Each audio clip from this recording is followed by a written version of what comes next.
Vamos a empezar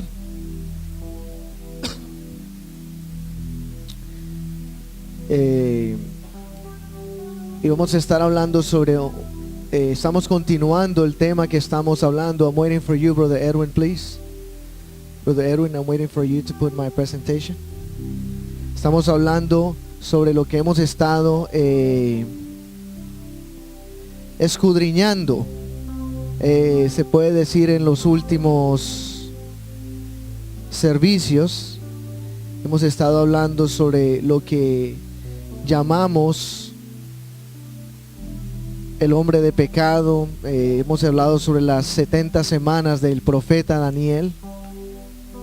La séptima semana, hablamos un poquito la semana pasada. Hoy vamos a estar hablando sobre la apostasía, como dije el domingo. La gran apostasía es conocido en algunos momentos, en algunas referencias, otras referencias simplemente lo llaman la apostasía. Entonces vamos a estar hablando sobre esto, sobre la apostasía y también sobre el hombre de pecado. Antes de empezar, simplemente vamos a orar y luego entrar en la enseñanza para hoy. Vamos a pedirle al Señor que nos dé entendimiento con su palabra, en el nombre de Jesús. Vamos a orar. Señor Jesús, te damos gracias por tu palabra. Pedimos que hoy nos hables, nos diriges, nos guíes y nos des entendimiento, en el nombre de Jesús.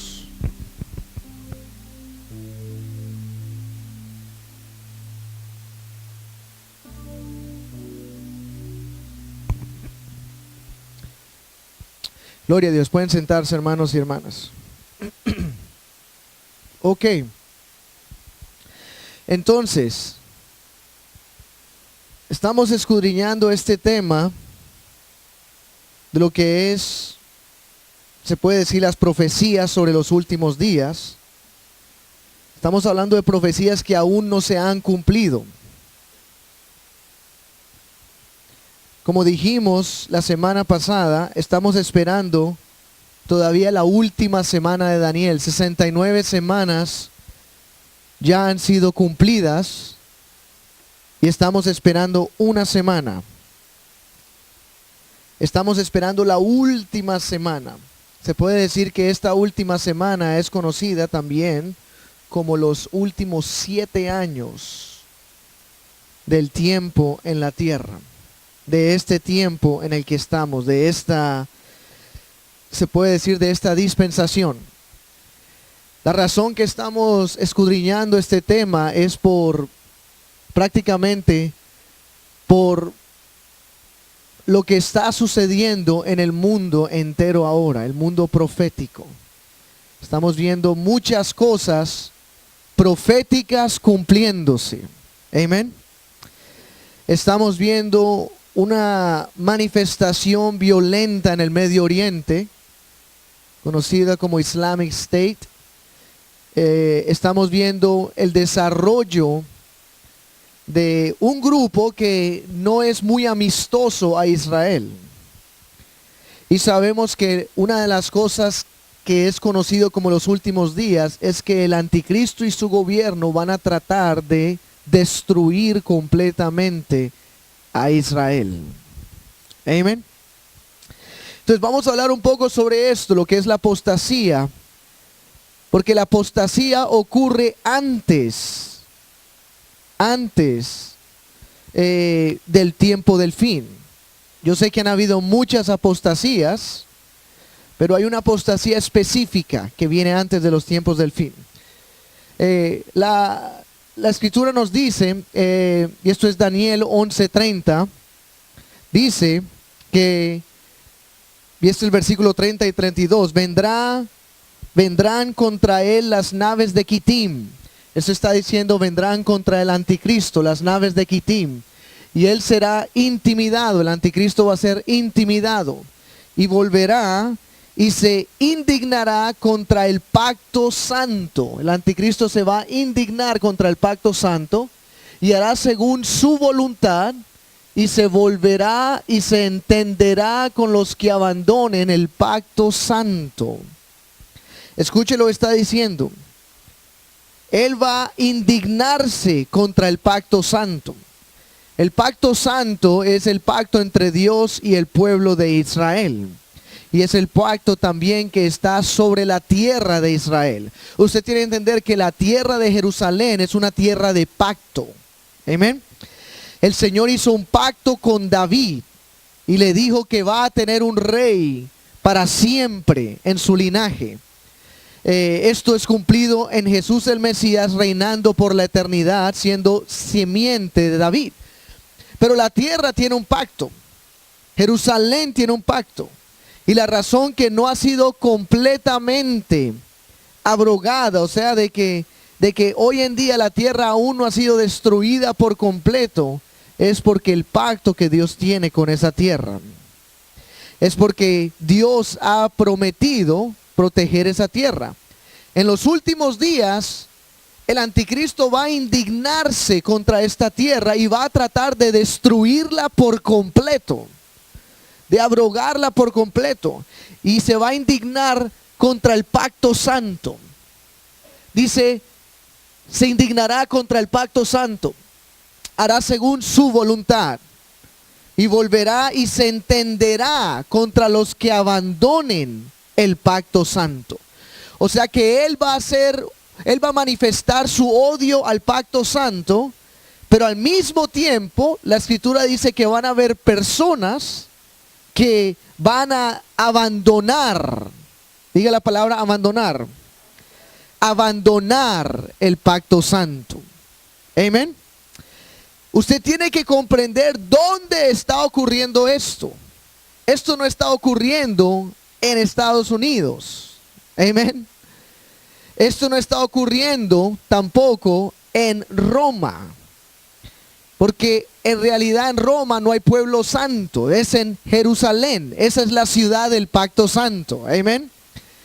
Esa es la tierra del pacto.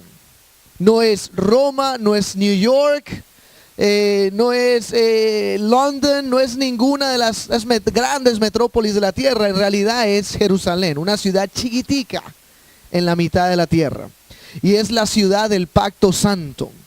Así que él va a volver. La escritura en Daniel 11 dice que él vuelve ahí. ¿A dónde? A atacar la ciudad del pacto santo. Se va a indignar contra esa ciudad. Ok, ¿qué quiere decir esto también en otras palabras? Quiero que me pongan atención, y tenemos hartas cosas que cubrir.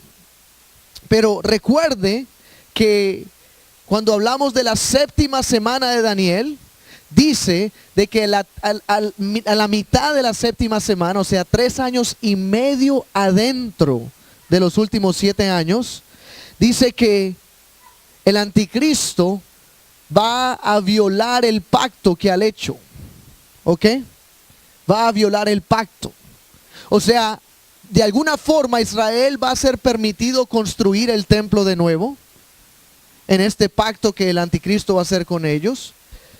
Van a poder reconstruir el tercer templo, van a instituir el sacrificio, van a instituir el sacerdocio, pero luego la escritura dice, en el Daniel 9, dice que él va a quebrantar el pacto. Amén. El pacto.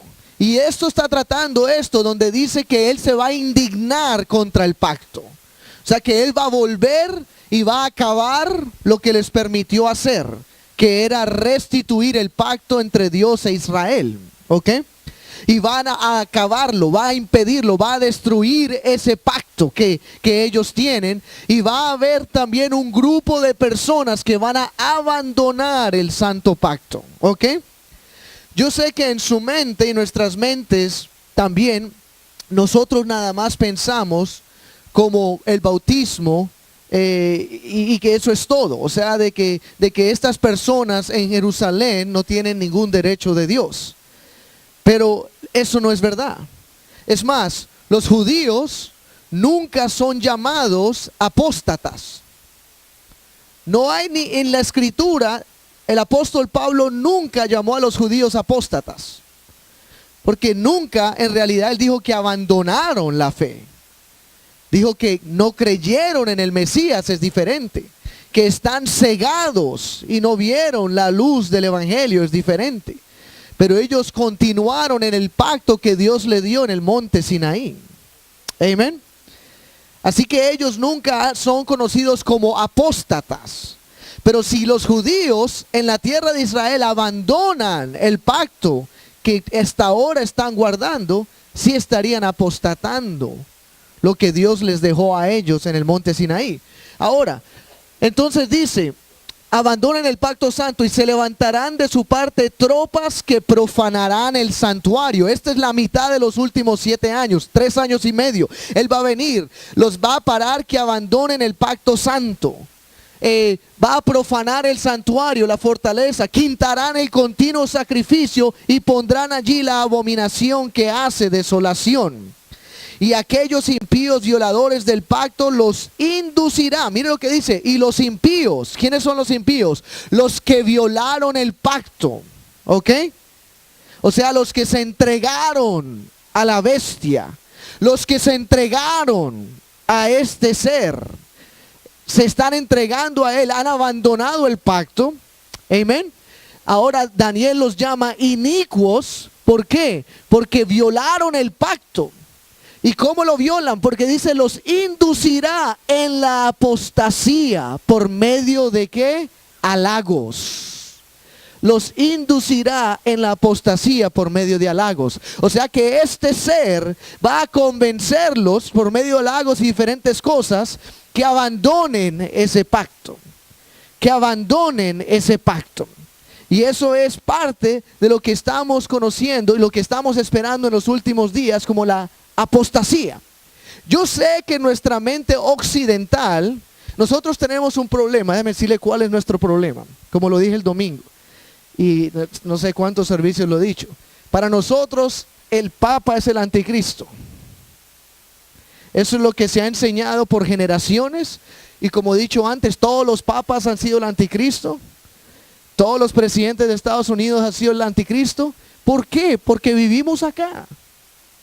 Porque este es el catolicismo romano que está en Roma. Es para nosotros una identificación occidental. Nos identificamos con eso. ¿Por qué? Porque el Imperio Romano fue el nacimiento del mundo occidental. El Imperio Romano empezó a expandir el mundo hacia el occidente, hasta Inglaterra. Y empezaron a expandir. Es más, yo sé que a veces vemos el Imperio Romano como algo terrible, alejándonos de la Iglesia Católica. Estoy hablando del Imperio Romano. Lo vemos como algo malo, terrible. Pero el Imperio Romano fue el encargado de modernizar la tierra. Ellos construyeron las calles que no había. De ahí viene el dicho, todas las calles llevan a Roma. Construyeron infraestructura que no existía en la tierra, lo hicieron ellos. El mismo Imperio Romano no quería crucificar al Mesías. ¿Se acuerda Pilato? Dijo, yo no encuentro nada malo en él. Y los judíos dijeron, crucifíquenlo. Pilato se lavó las manos y dijo, ok, esto queda en ustedes. Porque yo no le veo pecado a este hombre. Entonces tenemos que tener cuidado de ver siempre la modernización, la infraestructura, el avance como algo diabólico, porque no es. Amén. El Imperio Romano en sí hizo muchas atrocidades como cualquier gobierno, como este gobierno aquí hace muchas atrocidades alrededor del mundo. Pero no significa que ese es el gobierno de la bestia. Y ahora nosotros vemos, todo esto lo vemos desde un punto de vista muy occidental. Y pensamos, siempre estamos pensando de la apostasía es como dejar a Cristo o las enseñanzas bíblicas y entrar en doctrinas de errores. Como lo que sucedió en el tercer siglo, la institución de adoración de santos y diferentes cosas. Esto no es correcto, es verdad. Porque la Biblia explícitamente enseña en contra de la adoración de cualquier imagen que esté en la tierra, en los cielos o debajo de la tierra. En Éxodo capítulo 20 lo habla explícitamente. No podemos adorar nada que no sea a Jesús. Amén. Nada que no sea Dios. Pero al mismo tiempo tenemos que comprender que esto sucedió hace mucho tiempo atrás. Amén.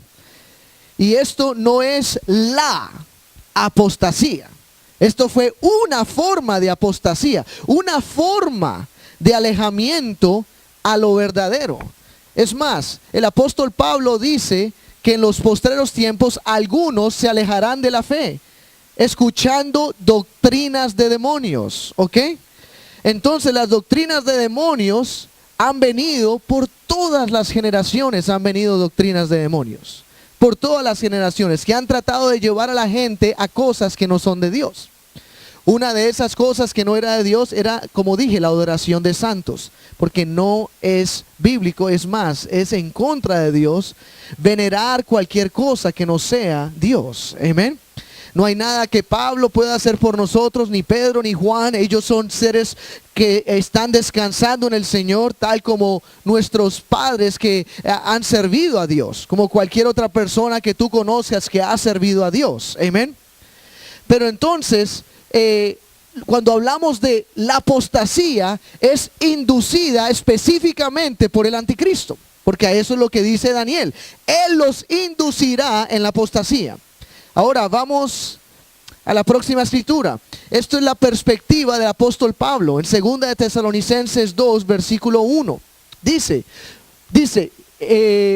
Vamos a desde la perspectiva de Jesús. Mateo 24, 10 dice: y muchos tropezarán entonces y se entregarán unos a otros, y unos a otros se aborrecerán. O sea que Jesús está profetizando lo que va a suceder en los últimos días. Muchos tropezarán, se entregarán unos a otros, y unos a otros se aborrecerán. Esto tiene que ver con lo que decía Daniel, que van a alejar el pacto, van a alejarse de Dios, se van a traicionar unos a otros. El versículo 24 dice: porque serán levantados falsos mesías y falsos profetas, y mostrarán grandes señales y prodigios, hasta el punto de engañar, si fuera posible, aún a los escogidos. Se levantarán falsos cristos, falsos maestros, falsos profetas. Es más, esto está simbolizando, porque el Señor habla de dos categorías: falso Mesías y falsos profetas. Y en los últimos días tendremos el anticristo y el falso profeta. Amén. Son dos seres que vienen que van a estar en la tierra engañando. El apóstol Pablo dice que el anticristo viene con señales y prodigios, que va por alguna forma a echar fuego de los cielos, como sea que hará eso, con mentiras. Va a engañar no solamente con palabras, sino con señales. Amén. Ahora, desde la perspectiva de Pablo, 2 de Tesalonicenses 2, versículo 1 y 3 dice: pero con respecto a la venida de nuestro Señor Jesucristo y nuestra reunión con Él, esto es el arrebatamiento, os instamos, hermanos. Y el versículo 3, para cortar todo lo que el apóstol Pablo empieza a decir: nadie os engañe en ninguna manera, porque no vendrá, ¿qué no vendrá? Nuestra reunión con Él. La venida del Señor y nuestra reunión con Él, conocida como el arrebatamiento, no vendrá sin que antes venga, ¿qué? La apostasía. Y sea manifestado el hombre de iniquidad, el hijo de perdición, o el hombre de pecado, el hijo de perdición. O sea que el Señor no viene por nosotros hasta que venga la apostasía. Amén. Y eso significa que es cuando venga el anticristo, porque no hay apostasía sin el anticristo. Por eso dice: y sea manifestado el hombre de iniquidad. Estamos esperando la apostasía y la manifestación del hombre de pecado, el cual es el anticristo, para nosotros poder decir: Jesús ya viene. O sea, ya, mañana. ¿Ok? Yo comprendo, y si usted tiene su Biblia, por favor lea conmigo ahí donde está para no salirnos del estudio aquí. Pero yo comprendo de que una de las tácticas de la iglesia para que la gente quiera a Jesús, y no es en realidad de la iglesia, sino de personas, de diferentes personas, es asustarlos con que Jesús viene esta noche. No sé si usted alguna vez ha escuchado eso. Amén. Prácticamente, ten cuidado, porque Jesús viene esta noche. De ahí salió la película famosa Left Behind. ¿Usted ha escuchado esa película, Left Behind? Y esa película enseña de que hay un arrebatamiento secreto que nadie sabe. Es tan secreto que ni está en la palabra. Amén. En serio, es secreto. El Señor ni lo reveló a los apóstoles. Y entonces, esta película enseña de que si no agarras el primer bus, agarra el segundo entonces. En serio. Si no te vas en el primero, te puedes ir en el segundo. Y la iglesia ha usado una táctica por mucho tiempo de que el Señor puede venir en cualquier momento. Y es verdad que Él puede venir en cualquier momento, pero para Él venir en cualquier momento, Él tiene que cumplir su palabra también. Amén. O sea que para yo decir el Señor viene pronto, significa que el Señor está a punto de cumplir su palabra, su profecía. Amén. Y esto es lo que sucedía en esos tiempos. Por eso, si usted lo lee, léalo conmigo en sus Biblias, en 2 Tesalonicenses 2:2. Esto se ha usado, la venida del Señor se ha usado para asustar. Y el versículo 2 dice, no os dejéis perturbar. Amén. No os dejéis perturbar en vuestro modo de pensar, ni os alarméis, dice. Ni os alarméis, ni por espíritu, ni por palabra, ni por epístola, como si fuera nuestra, en que el sentido de que el día del Señor ha llegado. O sea que la iglesia enseñaba opuesto, a decir, no alarmen a la gente, diciéndole, ya viene, ya llegó, esta noche. Yo estaba hablando con alguien una vez tratando de mostrar este punto, diciéndole, oye, mira lo que veo. Una persona que tiene esa perspectiva. Y entonces me dijo, entonces yo puedo pecar. Hoy peco y yo puedo hacer lo que quiera porque Cristo no viene. Y entonces puedo irme a rumbear lo que sea y cuando ya venga el Señor, entonces sí me meto otra vez a la iglesia. Ok. Problema es este, de que no puedo usar la venida del Señor para asustar a la gente a que viva para Cristo, pero sí hay otras escrituras que puedo usar. Amén. Por ejemplo, lo que dijo el apóstol cuando dijo, no te jactes de mañana. Amén. Porque el mañana no está prometido. Amén. Aunque el Señor puede que no venga todavía por toda la iglesia, es posible que venga por mí. Amén. Él puede venir por mí esta noche, eso sí es verdad. Él puede llamarme esta noche, mañana en la mañana, y por eso debo vivir para Él todos los días, no porque viene el arrebatamiento, sino porque yo no sé cuándo es mi día. Porque yo no sé cuándo es mi día personal. Pero en cuanto a lo profético ya está establecido. Y Pablo está aclarando que proféticamente el Señor no viene hasta que esto se cumpla.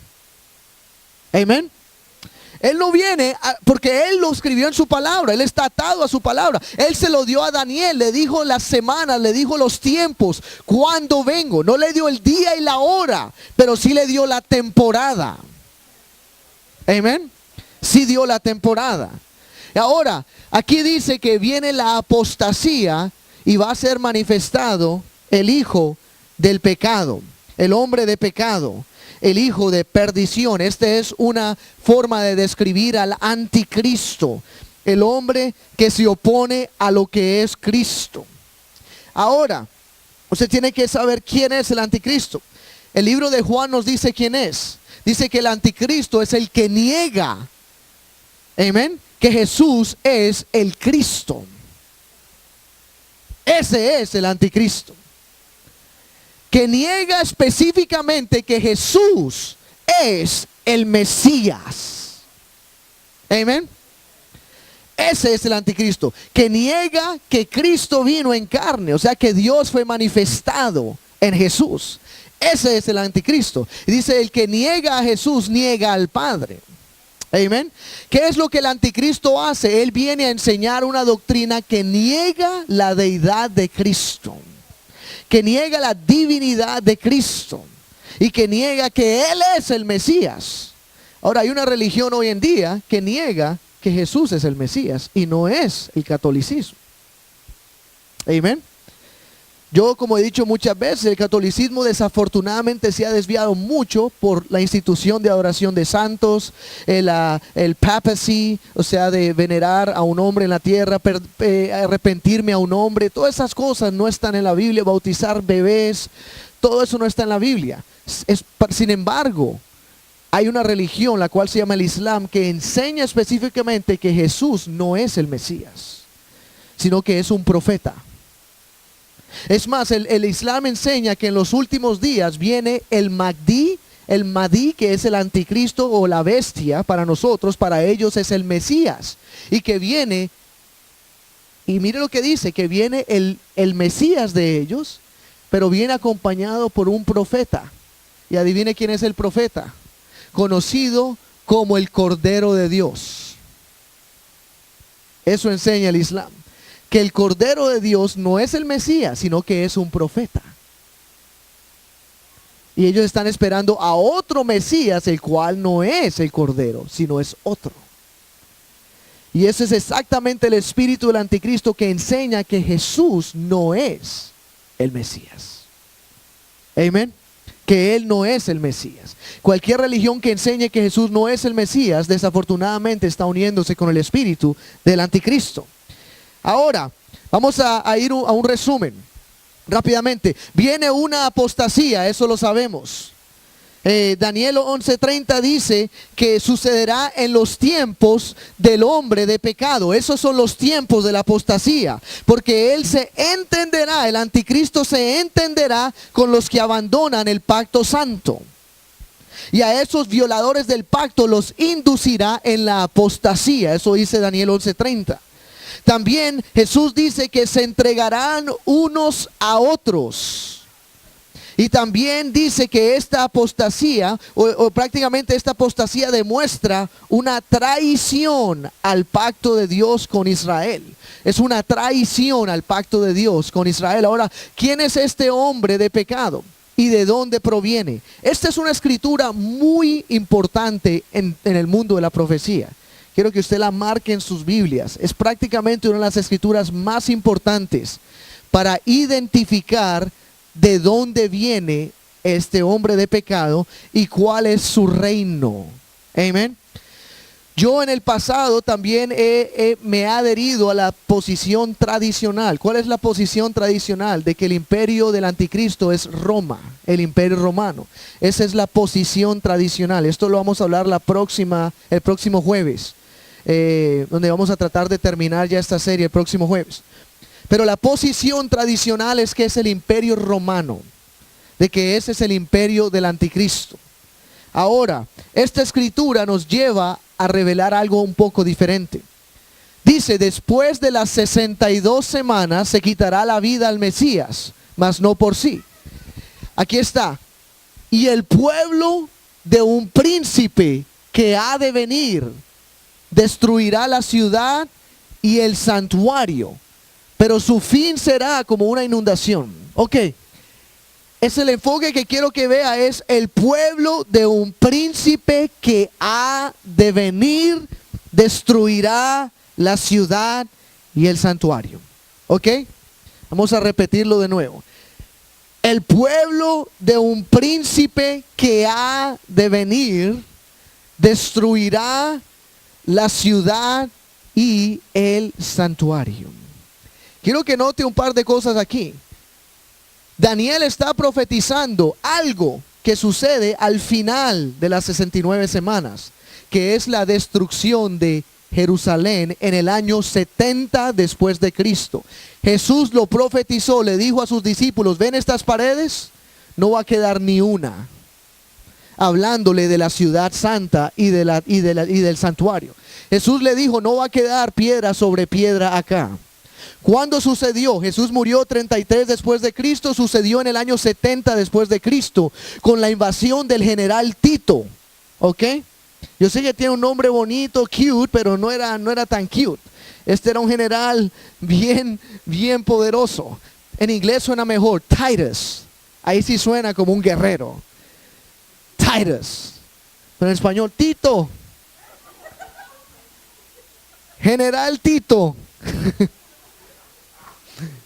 No es nombre de guerrero. Pero tú lo dices en inglés, General Titus. Dice, uy, disculpa, perdón. Titus, I like that name a lot. Titus. Titus invadió, él hizo una guerra entre los judíos y el imperio romano. Entonces, por esta escritura, es más que todo que se ha optado a pensar de que el anticristo viene por el imperio romano. ¿Por qué? Porque dice que el pueblo de un príncipe que ha de venir. Escuche muy bien, aquí no dice que el anticristo está destruyendo la ciudad y el santuario. Está diciendo que el pueblo del anticristo que ha de venir más adelante, no todavía. El pueblo del anticristo que vendrá en el futuro, ese pueblo va a destruir la ciudad santa y el templo. Ese pueblo. Entonces, como fue el general Tito y el ejército del imperio romano que destruyó Jerusalén y el templo, entonces dicen, entonces el anticristo viene el imperio romano. Pero lo interesante es la gramática de Daniel 9:26. Porque el enfoque está en pueblo, digan pueblo. En pueblo, no el imperio, no el reino. No usó la palabra Melech, que es rey o reino. Malhut es la palabra para reino en el hebreo, Malhut. No usó la palabra Malhut. No usó palabras como Goi, que significa el país, sino que usó Am, A-M, diga Am. Ya hablo hebreo, significa pueblo. Am. Se escribe A-M. Eso significa pueblo en hebreo. Y esta escritura está diciendo que el pueblo del anticristo va a destruir el templo. Amén. Entonces, lo interesante es quién destruyó la ciudad santa y el templo. Sabemos de que fue bajo la estructura del imperio romano. Pero ¿quién fue el pueblo? Porque lo importante a entender aquí es de que la palabra pueblo en el hebreo denota etnicidad. Es etnicidad, no es una nación, no es un reino, no es un imperio, es la gente que fue usada para destruir la ciudad. Amén. Eso es prácticamente lo que dice. Ok, entonces, vamos a la próxima para hablar sobre él, porque vamos a escudriñar esto, para saber de qué se está hablando esto. Si podemos ir a la próxima slide. Dice, el pueblo que es Am de un príncipe que ha de venir. Ok, este es el pueblo del anticristo. ¿Quién era ese pueblo? Es la pregunta. ¿Será el imperio romano? Déjeme darle un dato aquí importante. Tanto César como Tito, cuando ellos, sí, Tito,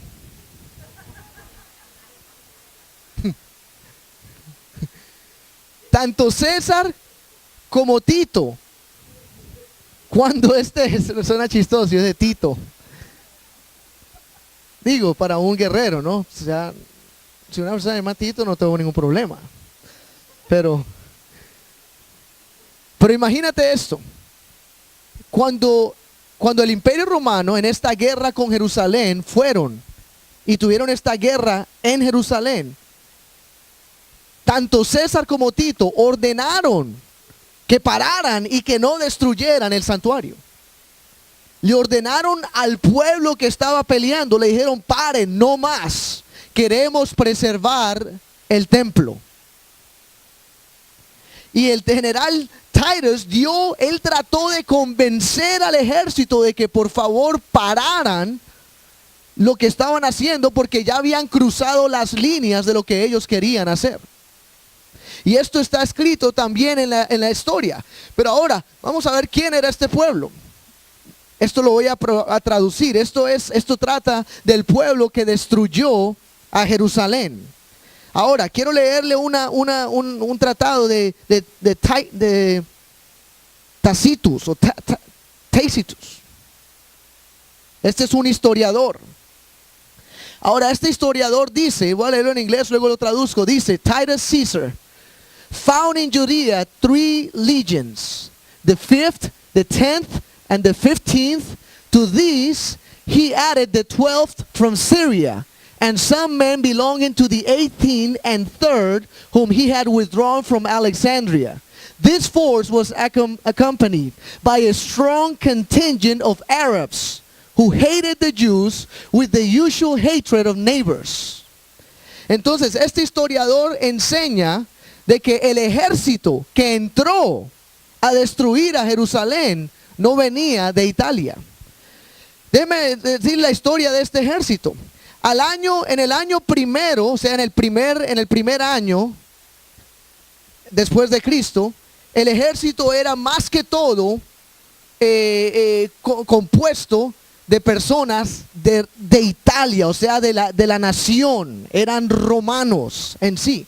Cuando llegamos al año 68 después de Cristo, al final del emperador Nero, en ese tiempo ya había cambiado mucho el imperio romano y el ejército. ¿Saben en ese momento cuál era todo el ejército que estaba en todo el lado de Jerusalén, de todo el Medio Oriente que conocíamos hoy? Eran puros sirios, persas, árabes, egipcios.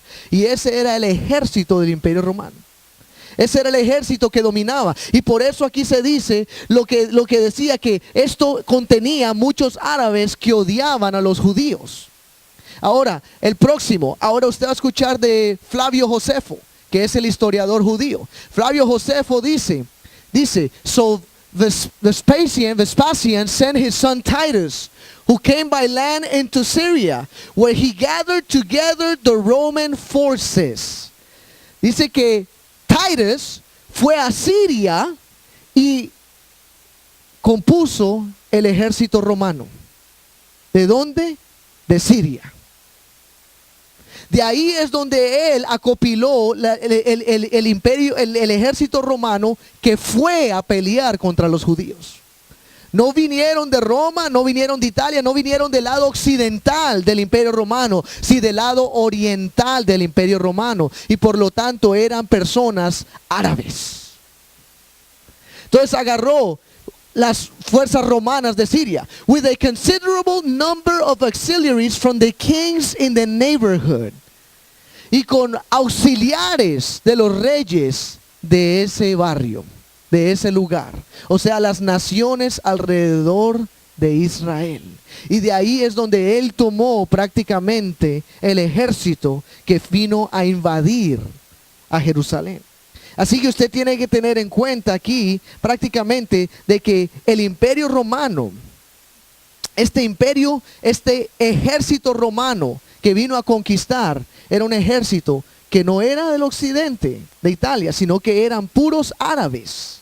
Y por eso Flavio Josefo enseña de que cuando Tito y cuando César trataron de pararlos, de que dejaran de destruir el templo, ellos no pudieron parar, porque decidieron escoger la alianza a su odio por Israel en vez de su alianza a César en ese momento. O sea que en ese momento no quisieron escuchar las órdenes de César, sino que en ese momento decidieron escuchar sus propios celos por la destrucción de Jerusalén. Y era un fuego que nadie podía parar en ese momento. Era un fuego que nadie podía parar en ese momento. Resumen entonces, si vemos la gramática del pasaje de Daniel 9:26, enfatiza el pueblo de un príncipe que ha de venir, no un reino, sino el pueblo que fue usado para destruir a Jerusalén. También este ejército que destruyó a Jerusalén y últimamente el santuario fue un ejército sirio y árabe más que todo. Es más, estadísticamente habían como 5,000 personas que eran de Italia y alrededor de 60,000 árabes en ese ejército. Y eso fue prácticamente el grupo que entró a acabar con Jerusalén y acabaron con el templo. Por eso es lo que usted tiene que tener en cuenta. El imperio del anticristo es un imperio religioso que tiene odio de la religión de los judíos. No es solamente decir, estas personas políticamente no estamos de acuerdo. No, no es político. El conflicto es religioso. El conflicto es odiamos el templo. Por eso cuando César y Tito dijeron no toquen el templo, ellos no escucharon. Ellos dijeron no, vamos a destruir el templo, porque eso es lo que odiamos, porque ese es el lugar del pacto entre el Dios de ellos. Ahí, el lugar del pacto. Y en los últimos días va a ser igual. Usted tiene que entender que es el odio religioso, espiritual. Ahora, póngase a pensar algo. Yo sé que muchas veces hemos puesto el imperio romano como lo más diabólico que ha habido, pero el imperio romano nunca forzó a los judíos a dejar de vivir su espiritualidad. En los tiempos de Jesús los judíos tenían sinagogas, tenían el templo. Ellos les era permitido que adoraran a Dios. Esto les era permitido a ellos. El imperio romano se esparció por muchos lugares de la tierra, pero no prohibieron en realidad el judaísmo. Ahora hay un imperio más grande que el imperio romano. Es el cuarto imperio más grande en toda la tierra, que es el califato. Y este califato, usted sabe, y esto lo vamos a hablar la próxima semana en detalle, pero nosotros veíamos el imperio romano como gigante. Cuando usted vea en el mapa lo que era el califato, estamos hablando de una nación comparada a la cual de Daniel, que dijo que iba a venir y iba a destruir a las otras tres bestias. He's gonna crush them. El imperio romano no conquistó toda la tierra. Es más, en la mayoría del Medio Oriente no fue tocado por el imperio romano. Pero vino un califato que tenía alrededor de 63 millones de personas. El 10% de la población de la tierra estaba en el gobierno del califato. Y este imperio, mira lo que hacía.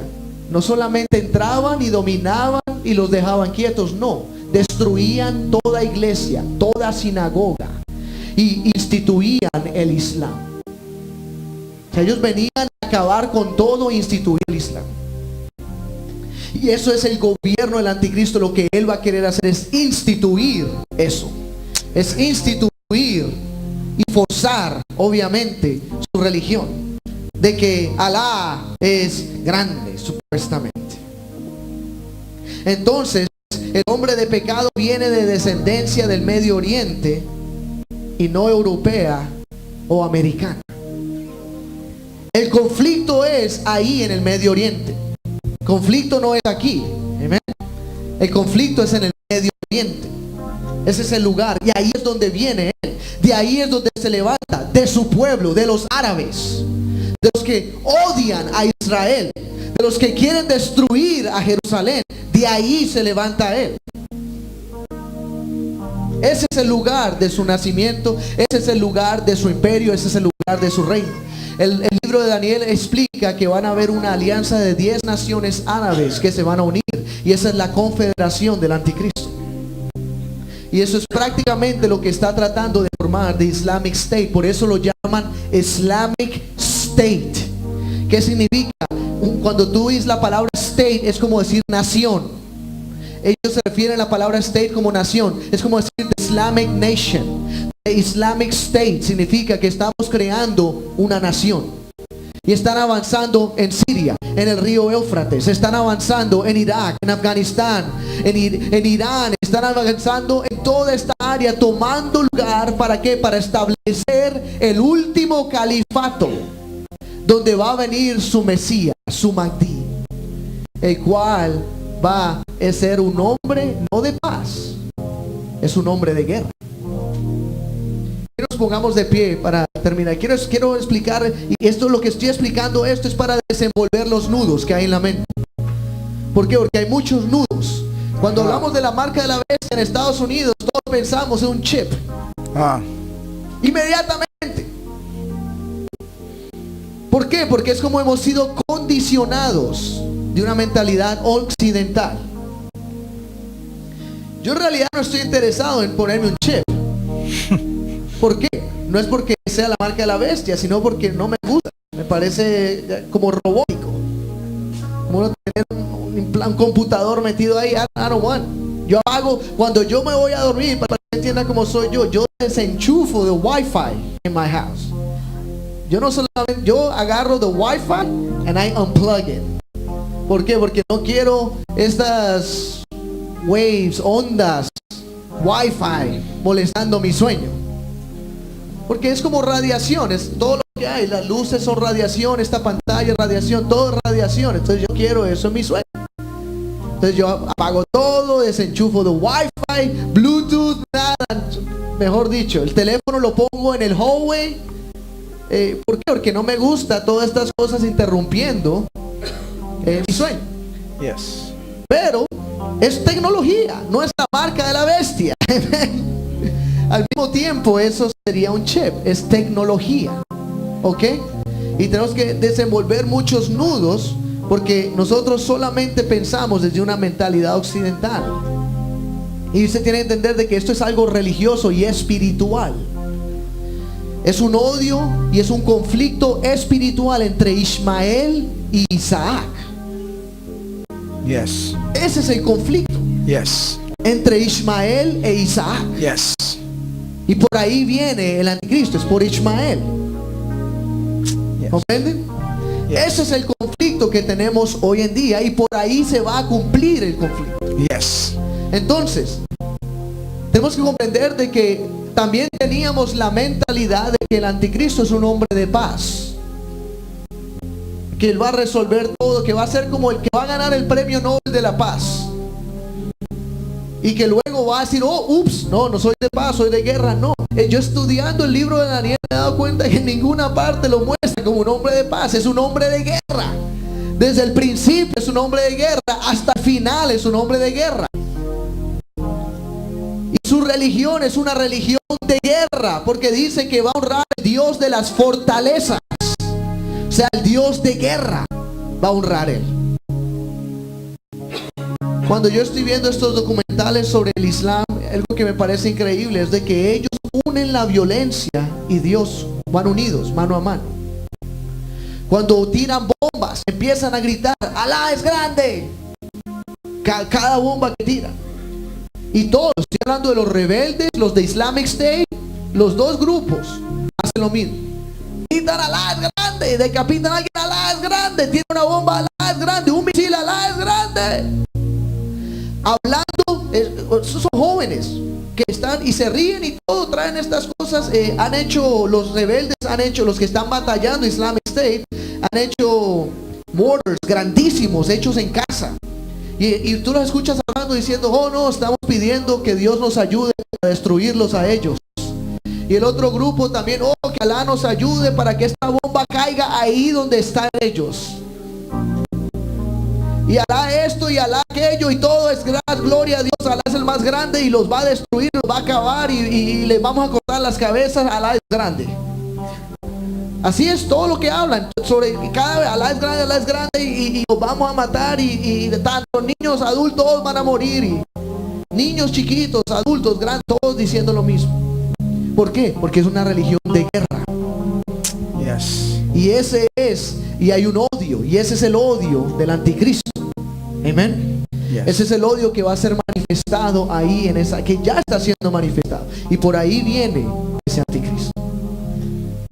Ahora, el anticristo, también otras personas creen de que él va a reinar toda la tierra, desde Hawái hasta, mejor dicho, hasta Australia, al norte, a Escandinavia, Greenland, a la Patagonia. Todos van a pagar tributo al anticristo. Eso es mentira, tampoco está en la Biblia.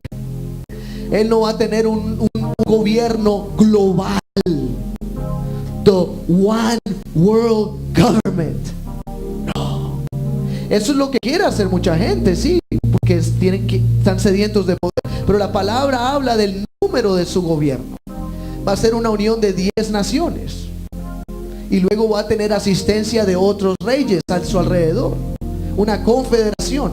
Y es más, cuando el anticristo está tratando de destruir, dice que va a venir, que va a tener noticias de alguien que viene a invadirlo. Entonces va a correr a pelear. ¿Por qué? Porque no es el único gobierno en la tierra. Entonces tenemos que comprender, y eso lo vamos a hablar luego más a fondo, de que él no va a gobernar toda la tierra. Quisiera, es lo que él quiere, pero no va a poder hacerlo, porque ya está profetizado su dominio y su alcance. Es más, déjenme decirle que no ha habido ni un gobierno que ha dominado toda la tierra. ¿Por qué? Porque eso está reservado solamente para uno. Y se llama el Rey de Reyes, Señor de Señores. Amén. Es más, en la Biblia, el único rey que reina sobre toda la tierra se llama Jesús, en el milenio de Cristo, donde va a reinar por 1000 años, de la Nueva Jerusalén, toda la tierra, dice la Biblia. Es más, Yes. aleluya. Amen.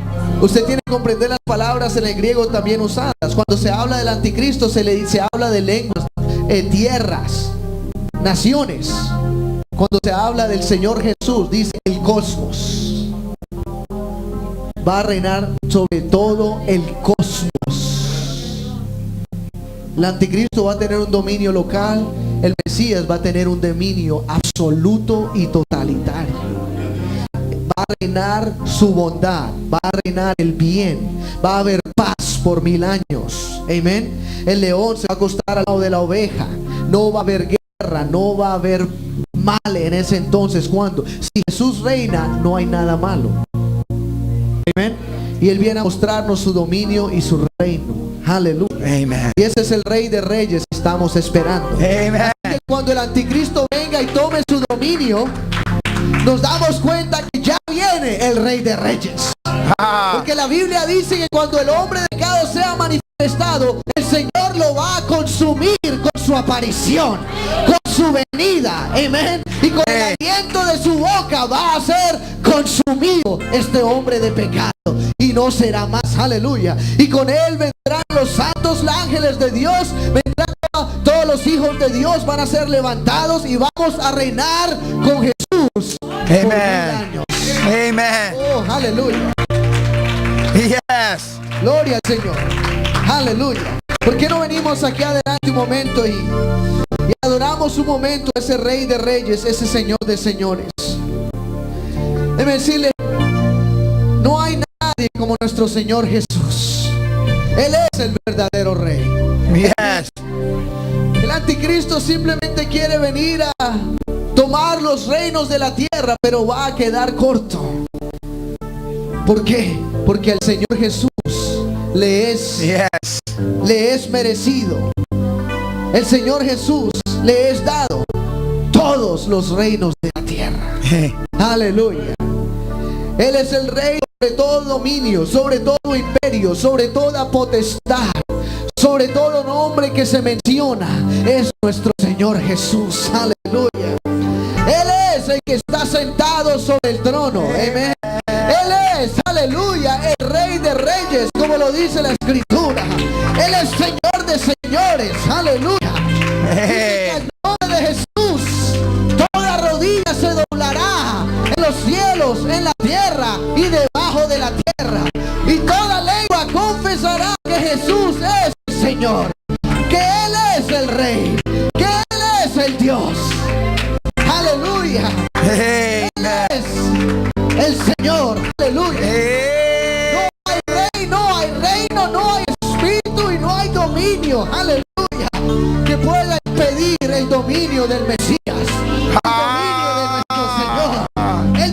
reino de Dios en nosotros. Oh, aleluya, aleluya, aleluya. Y es un reino bueno. Es un dominio santo, un dominio celestial, un reino de paz. Oh, aleluya. Por eso la escritura dice, y el gobierno será sobre sus hombros. Todo poder, todo imperio será sobre sus hombros. El Cordero inmolado es nuestro Rey, es nuestro Señor. Aleluya. Él es nuestro Rey. A Él es al cual nosotros hacemos alianza. A Él es a quien nosotros damos adoración, damos honra, damos dominio.